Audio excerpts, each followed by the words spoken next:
सुप्रभात बच्चों, पूर्व की कक्षा में हम लोगों ने कबीरदास जी द्वारा रचित पदावली के द्वितीय पद का अध्ययन किया था। आज हम लोग तीसरे पद का अध्ययन करेंगे। तीसरा पद है बच्चों, पंडित बाद बदनते झूठा, राम कहया दुनिया गति पावे, खांड कहा मुख मीठा, पावक कहा पाँव जे दाज है, जल कह तृषा बुझाई, भोजन कहा भूसि जे भाजय, तो सब कोई तिर जाई। नर के साथ सुवा हरि बोले, हरि प्रताप न जाने, जो कबहू उड़ जाए जंगल में, बहुर न सुरते आणे। सांची प्रीति विषय माया सु, हरि भगतन सु हासी, कहे कबीर प्रेम नहीं उपजो, बांध्यो जमपुर जासी। इसका प्रसंग है बच्चों, प्रस्तुत पद में संत कबीरदास जी जन्म मृत्यु चक्र से मुक्ति पाने के लिए भगवत प्रेम या भगवत भक्ति की आवश्यकता को व्याख्यायित करते हुए कहते हैं कि पंडित बाद बदनते झूठा।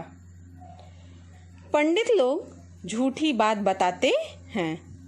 अब प्रश्न यह उठता है कि क्या झूठी बात बताते हैं, या वह कौन सी बात है जिसे कबीरदास जी झूठा मानते हैं।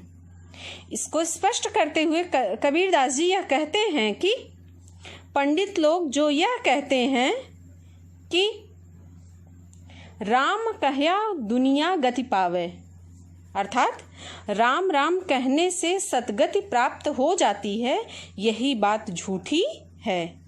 क्योंकि यह बात तब सत्य मानी जा सकती है जब खांड कहा मुख मीठा, अर्थात खांड खांड कहने मात्र से मुख में मिठास पैदा हो जाए। पावक कहा पाँव जे दाज है, जल कही तृषा बुझाई, अर्थात आग आग कहने मात्र से पाँव जलने लगे और जल जल कहने मात्र से ही प्यास बुझ जाए।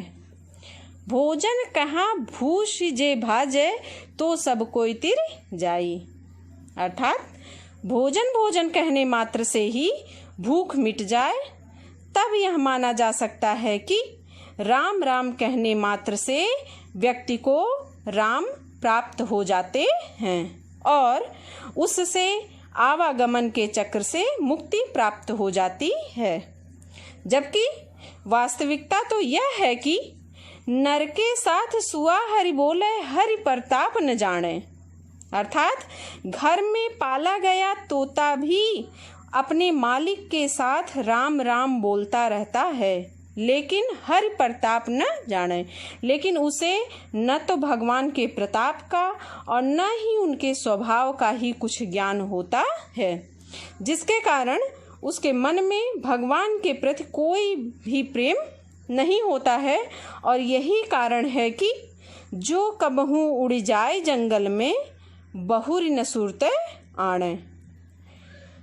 यदि वह पिंजरे से मुक्त होकर कभी जंगल में उड़ जाता है तो फिर कभी भी राम नाम को याद नहीं करता है।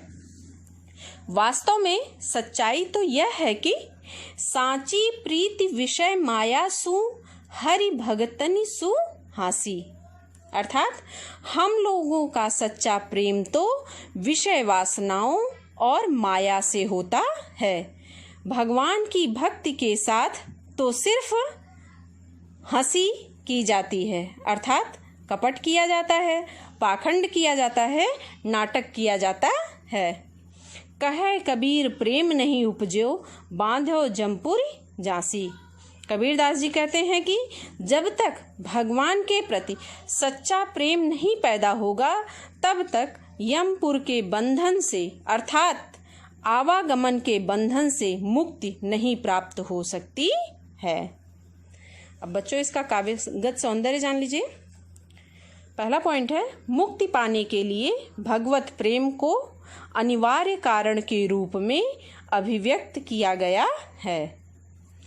दूसरा रस शांत रस है, भाषा सधुक्कड़ी है, अलंकार यहाँ पर दृष्टांत अलंकार है, गुण प्रसाद है, शब्द शक्ति अभिधा शब्द शक्ति का प्रयोग किया गया है। तो इस तरह से बच्चों ये तीसरा पद भी आज पूर्ण हुआ। धन्यवाद।